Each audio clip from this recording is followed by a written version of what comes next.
वो तकरीबन जो मिनिस्ट्री ऑफ होम अफेयर्स के परसों ऑर्डर आए थे उनको ही उसमें उल्लेख किया गया था और उसी के हिसाब से जो आज मैंने अभी ऑर्डर किए। इसके मुख्य जो बिंदु हैं जो आज मैंने ऑर्डर किए हैं वो इस प्रकार से होंगे। अगर शिमला राजधानी की बात करें,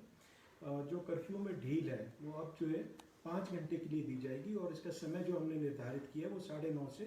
2:30 बजे तक का है। इसको 9:30 इसलिए हमने किया क्योंकि बहुत सारे हमारे जो लोग ऑफिस में जाते हैं, चाहे वो सरकारी हैं चाहे प्राइवेट है, उनका ये कहना था कि साहब हम 10 बजे वहाँ पहुँचते हैं तो फिर जो है हम अपने एसेंशियल कमोडिटीज़ वगैरह नहीं खरीद सकते, इसलिए थोड़ा आधा घंटा हमने पहले उसको किया ताकि वो लोग भी जो है जो कर्मचारी हैं वो जाके अपना सामान खरीद पाएँ। उसी प्रकार से जो है 2:30 बजे तक अब जो है मतलब 5 घंटे जो है इसमें रिलैक्सेशन जो है कर्फ्यू में दी जाएगी जी। इसमें मैं आपको बताना चाहूँगा कि सारी दुकानें जो हैं वो खुलेंगी, सिवाय जो हमारे बार्बर शॉप्स हैं और सैलून्स हैं उनको छोड़ के बाकी सारी दुकानें जो खुलेगी। क्योंकि शिमला शहर की अगर मैं बात करूं, यहाँ पर बहुत सारे बाज़ार ऐसे हैं जो बहुत ही कंजस्टेड हैं और वहाँ पर अगर हम दोनों साइड की दुकानें खोल दें तो उसमें होगा। इसी को मद्देनज़र रखते हुए हमने एक प्रक्रिया अपनाई है और वो इस प्रकार से कि माल रोड की जितनी दुकानें हैं वो कल पूरी खुलेंगी, क्योंकि वो सिर्फ एक साइड पे माल रोड की अगर आप दुकानें देखें। और जहाँ तक लोअर बाज़ार की बात है, लोअर बाज़ार बहुत ही कंजस्टेड एक बाज़ार है, तो उसमें जो हमने प्रक्रिया अपनाई वो इस प्रकार से कि जो माउंटेन साइड की तरफ है, अन्यथा जो दुकानें हमारी माल रोड की तरफ को होंगी जिनकी बैग माउंटेन साइड को, वो एक दिन खुलेंगी और वैली साइड की जो दुकानें हैं वो अगले दिन खुलेंगी। ये सिर्फ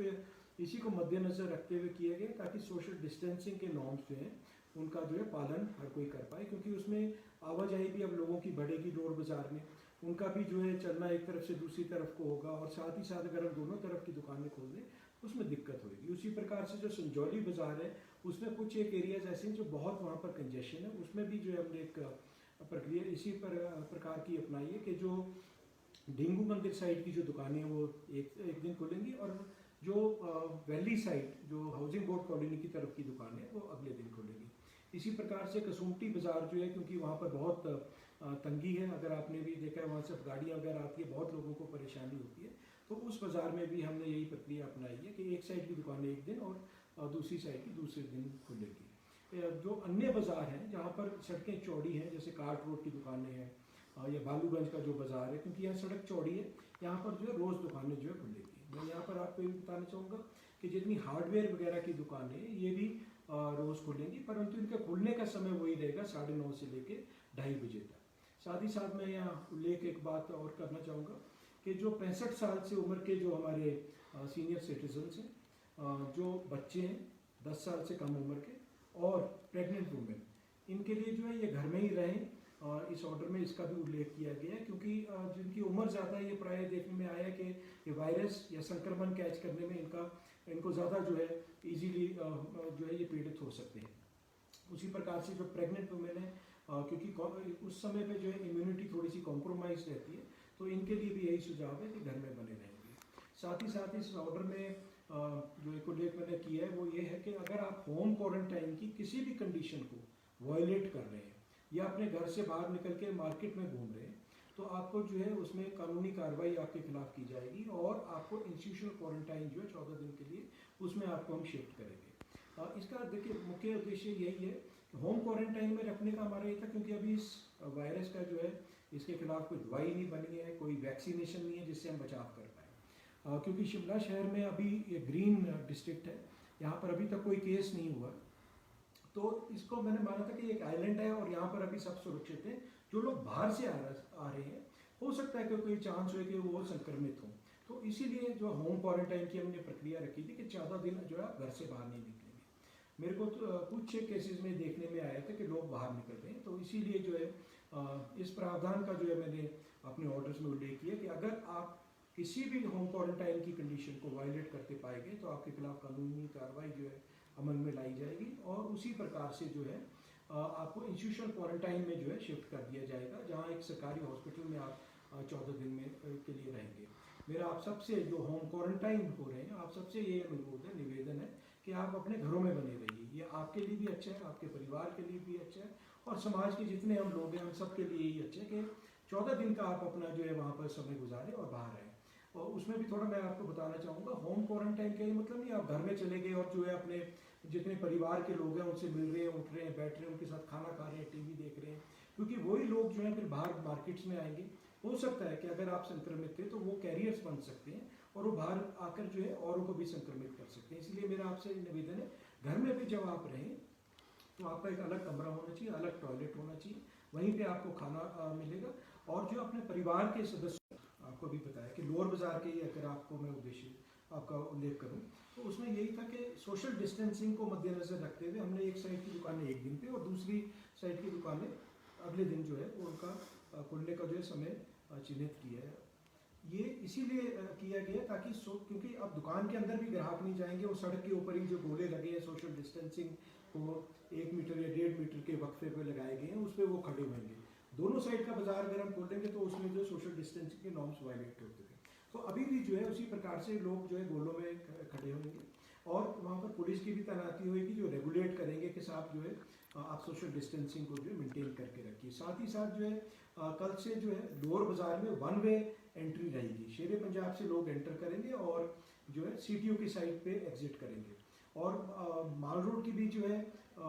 एक साइड से एंटर करेंगे सीटीओ की साइड से और आप शेरे पंजाब की साइड से एग्जिट करेंगे। अगर आपने छोटा शिमला साइड से आप आ रहे हैं और आपको जो है किसी दुकान में बीच में जाना है तो आप शिमला वॉच कंपनी से ऊपर रिज की तरफ चढ़ सकते हैं और जो सीढ़ियाँ रिज से नीचे माल रोड को आ रही हैं उससे उतर के आप अपनी डेस्टिनेशन पे जो आपकी दुकान है वहाँ पर जा सकते हैं। उसी प्रकार से लोग जो बालूगंज साइड से आ रहे हैं और उनको लोअर बाजार में जाना है तो वो माल रोड से होते हुए जो 3 या 4 मुख्य सीढ़ियाँ लोअर बाजार को उतर रही हैं, जैसे बालजी जो पुराना रेस्टोरेंट था उसके साथ से उतर रही हैं, कॉफ़ी हाउस के पास से उतर रही है, वहाँ से आप जो है अपने बाजार को जो है अपनी शॉप जहाँ पे आपने जाना है उस और आप जा सकते हैं। सर जिस तरह से रेस्टोरेंट्स और बाकी सारी चीज़ें ढाबे भी खुल रहे हैं कल, तो क्या वहाँ पर इजाज़त होगी लोगों को बैठने की, किस तरह की व्यवस्था वहाँ पर रहेगी? देखिए ये इसमें जो हलवाई ढाबे जो खुल रहे हैं इसमें वहाँ पर बैठने के लिए नहीं खोली जा रही, वहाँ बैठेगा नहीं ग्राहक, वहाँ से वो टेक अवे कर सकता है, जो उनके आइटम्स हैं जो उन्होंने खरीदने हैं वहाँ से खरीद के और जा सकते हैं। परंतु अगर वहाँ बैठने की हम इजाज़त देंगे तो फिर जो है सोशल डिस्टेंस के नॉर्म्स हैं उनका वायलेशन होएगा। इसीलिए जो है जितने रेस्टोरेंट्स, ढाबास और हलवाइयों की दुकानें हैं यहाँ पर बैठ आप नहीं सकते, पर आप जो है वहाँ से टेक अवे अपना जो ऑर्डर है आप वहाँ से लेके जा सकते हैं। सर इस दौरान गाड़ियों की छूट रहेगी क्या? जिस तरह से कर्फ्यू की छूट मिलेगी तो उधर निजी वाहनों का प्रयोग कर सकते हैं? जी देखिए, जैसे कल से जो है दफ्तर भी पूरे खुल रहे हैं, उसमें जो क्लास 1 और क्लास 2 ऑफिसर्स तो सारे आएंगे, जो और क्लास 3 और 4 एम्प्लॉयज़ हैं उनमें 30% रोस्टर जो बनाएंगे उनके HODs, उसके हिसाब से जो है 30% कर्मचारी जो है उनको भी जो है ऑफिस आना होगा। उसको उसी को मद्देनजर रखते क्योंकि अभी पब्लिक ट्रांसपोर्ट सिस्टम नहीं चल रहा है तो उनको भी हमने छूट दी है कि जो अपनी गाड़ियों में आना चाहते हैं अपने कार्यालय तक वो वहाँ पर आ सकते हैं। उसी प्रकार से जितने दुकानदार हैं उन्होंने अपनी दुकानों पे आना है और कहीं दूर रहते हैं बाज़ारों से, वो भी अपनी कारों का और अपने वाहन का प्रयोग करते हुए अपने जहाँ भी उनकी दुकान है उस ओर आ सकते हैं। सर इसके लिए पास की ज़रूरत होगी सर, कर्फ्यू पास? इसके लिए पास की ज़रूरत नहीं होगी। मैंने पुलिस SP साहब से भी इसमें हमने चर्चा की है, क्योंकि इसमें बहुत ज़्यादा फिर पासिस बनने के वो हो जाएगा तो उसमें शायद हम 1-2 दिन में ना कर पाएँ, तो इनको जो है उसमें छूट दी गई है। जितने दुकानदार हैं और जितने कर्मचारी अपने ऑफिस की तरफ जा रहे हैं और जो कर्मचारी अगर पुलिस उनको पूछती है तो वो अपना आई कार्ड दिखा के जो आगे निकल सकते हैं। सर ये व्यवस्था क्या पूरे सप्ताह ही रहेगी या फिर वीकली कुछ डेज बंद भी रहेगा? देखिए जैसे क्योंकि अब सारे बाजार खुल रहे हैं तो जो इनका shops and other commercial establishments act है उसके अंतर्गत जो है आपको हर 7 दिन में एक बार छुट्टी देनी है अपने कर्मचारियों को जो वहाँ पर काम करते हैं दुकानों में। तो उसी को मद्देनजर रखते हुए मंडे से जो है सैटरडे तक दुकानें खुलेंगी और संडे को जो है सारे बाजार बंद रहेंगे। जी, इसके अलावा सर हम चंडीगढ़ ट्राई सिटी से जो लोग वापस आए हैं शिमला के 5 तारीख को, उनके लिए सर किस तरह की व्यवस्था है वो की गई है? देखिए शिमला की तरफ, शिमला ज़िले में जो बच्चे आने जो छात्र चंडीगढ़ में पढ़ रहे थे और कर्फ्यू और लॉकडाउन की वजह से वहाँ पर रुक गए थे, उनके लिए जो है एक जो विशेष हमने प्रबंध किया है 5 तारीख को अर्थात मंगलवार को जो है हमारे शिमला ज़िले के जो बच्चे हैं उनको चंडीगढ़ की ओर लाया जाएगा और वहाँ से जो है 7 बजे के लगभग वहाँ से जो बसें हैं वो प्रस्थान करेंगी। मैंने जो है 3 ऑफिसर्स अपने ज़िले के वहाँ पर डिटेल किए हैं जो चंडीगढ़ जाएंगे और किसी प्रकार की किसी को कोई दिक्कत ना हो और बिल्कुल तरतीबवार और डिसिप्लिन तरीके से जो है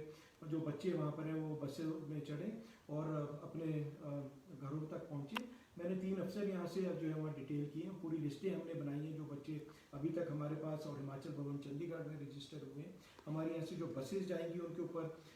जो लिखा होगा उनका कौन सा डेस्टिनेशन है, उसमें जो है क्योंकि आज थोड़ा सा देखने में आया था कि वहाँ पर लोग ज़्यादा आ गए थे, उसी को मद्देनज़र रखते हुए हमने, क्योंकि हमारे मुख्य जो एरियाज रहेंगे जहाँ बच्चे जा रहे हैं वो रहेगा तो शिमला शहर, उसी प्रकार से जो रामपुर की ओर सड़क गई इसके ऊपर, जो रोडू की तरफ जो सड़क गई उसमें ठियोग भी आता है, जुब्बल कोटखाई भी आता है, एक वो एक्सिस रहेगा और चौथा हमारा एक्सिस है चौपार का। तो इसमें जो अलग अलग बसेस को जो है उस पर उसी प्रकार से खड़ा किया जाएगा और जितने बच्चे हैं जिन्होंने आना है उनको भी उसी प्रकार से वहाँ पर जो है लाइनअप किया जाएगा ताकि जो है बिल्कुल तरतीबवार तरीके से हम बच्चों को बिठा सकें, सोशल डिस्टेंसिंग के नॉर्म्स जो है वहाँ पर मेंटेन कर सकें ताकि बच्चे भी जो है जब बस में चढ़ रहे हैं वो भी सोशल डिस्टेंसिंग के नॉर्म्स को जो पालन करें और फिर जो है उनको यहाँ जब वो शिमला ज़िले में आएंगे उनकी मेडिकल स्क्रीनिंग यहाँ पर जो हमने टीमें तैनात करती हुई हैं ऑलरेडी 15-20 टीमें हमने बनाई हैं जो ये जो बच्चे आ रहे हैं इनका टेस्ट करेंगे और उसी प्रकार से अगर किसी को सिम्टम्स नहीं है तो उनको अपने घरों की तरफ भेज दिया जाएगा। सर अब तक कितने जो होम क्वारंटाइन में शिमला की बात करें तो कितने लोग होम क्वारंटाइन में हैं और जो अगर इसका उल्लंघन करते हैं तो उनके खिलाफ किस तरह की कार्रवाई की? लगभग जो है इस समय 1300 जो है लोग हमारे पूरे ज़िले में जो है होम क्वारंटाइन है। जो इसका उल्लंघन करेगा उसके खिलाफ जो है केस रजिस्टर किया जाएगा और जो है उनको इंस्टीट्यूशनल क्वारंटाइन जो हमारे चिन्हित हैं ऑलरेडी हॉस्पिटल्स हैं मुख्यतः वहाँ पर उनको शिफ्ट किया जाएगा। ये इसीलिए जैसे मैंने पहले भी इस बात का उल्लेख किया इसलिए किया जा रहा है ताकि जो है ये जो लोग क्वारंटाइन हुए हैं उन्हीं के हित में है, उन्हीं के परिवार के हित में है कि वो अपने क्वारंटाइन में रहें। अगर आप इसका पालन नहीं करेंगे तो जैसे मैंने कहा आपके खिलाफ कानूनी कार्रवाई की जाएगी। शिमला शहर की अगर मैं बात करूँ यहाँ पर जो है हमारी सर्विलेंस टीम जो है MC के लोग हैं उनको भी इसमें हमने शामिल किया है। जितना भी डाटा हमारे पास आता है शोगी बैरियर से, क्योंकि मुख्यतः जो लोग आ रहे हैं इंटरस्टेट वो होम क्वारंटाइन हो रहे हैं और वो शोगी साइड से ही एंटर हो रहे हैं और जो अन्य रूट्स हैं उस पर भी हमने नाके लगा रखे हैं, सारी रोड्स हमने कवर कर रखी है। कोई अन्य रोड से भी आते हैं उनको भी हमने कवर करके वो पूरी डिटेल हम शेयर करते हैं अपनी टीम से और कम से कम 1 या 2 टीम जो है आपके घरों पर आकर जो है चेक करेगी। तो मेरा आपसे यही निवेदन रहेगा आप अपने घरों पर बने रहिए क्योंकि अगर आपने दोहरा होंगे आपके खिलाफ जो कानूनी कार्रवाई जो है अमल में लाई जाएगी और आपको जो है इंस्टीट्यूशनल क्वारंटाइन में शिफ्ट किया जाएगा। सर कुछ दुकानदार ऐसे हैं जो ऊपरी क्षेत्रों में चले गए जिनकी दुकानें यहाँ पे है, अब वो गांव में हैं तो वापसी आने के लिए जैसे दुकान में आपने बात की निजी वाहन का प्रयोग कर सकते हैं तो वापसी आने के लिए पास की जरूरत होगी या ऐसे ही आ सकते हैं? अगर कोई इस टाइप के वो मेरे से संपर्क कर सकते हैं या अपने जो संबंधित SDM है उस एरिया के, अगर वो रोडू से उन्होंने शिमला आना है दुकानदारों ने तो SDM रोडू से संपर्क कर सकते हैं। उसी प्रकार से SDM रामपुर के क्षेत्र में उनसे संपर्क कर सकते हैं। उनको हमने निर्देश दिए हुए कि ऐसे जो व्यक्ति हैं उनको आप शिमला की ओर आने दीजिए। सर जो ट्राई सिटी में सिर्फ जो स्टूडेंट्स है उन्हें ही वापस लाया जा रहा है या फिर जो एम्प्लॉयज़ है वहाँ पर वो भी वापस आ सकते हैं? देखिए जो आज मेरे को प्रदेश सरकार से निर्देश मिले जो पहले लॉट में वही आएंगे जो वहाँ पे स्टूडेंट्स हैं और जो वहाँ अन्य लोग हैं उसके उनके लिए जो है दोबारा से व्यवस्था की जाएगी। सर गाड़ियों के शोरूम और उनके सर्विस सेंटर खुलेंगे इस दौरान? देखिए मैकेनिक्स की शॉप्स जो है अभी हमने ऑलरेडी खोल दी हुई हैं और ये हाईवेज पे पहले हमने खोली थी, फिर जो है हमने क्योंकि शिमला शहर में भी दिक्कत आ रही थी यहाँ पर भी ऑल्टरनेट डेज पे इनको खोला था, परंतु क्योंकि अब सारा हमने बाजार खोल दिया तो ये भी जो है रोज़ ही खुलेंगे। Thank you.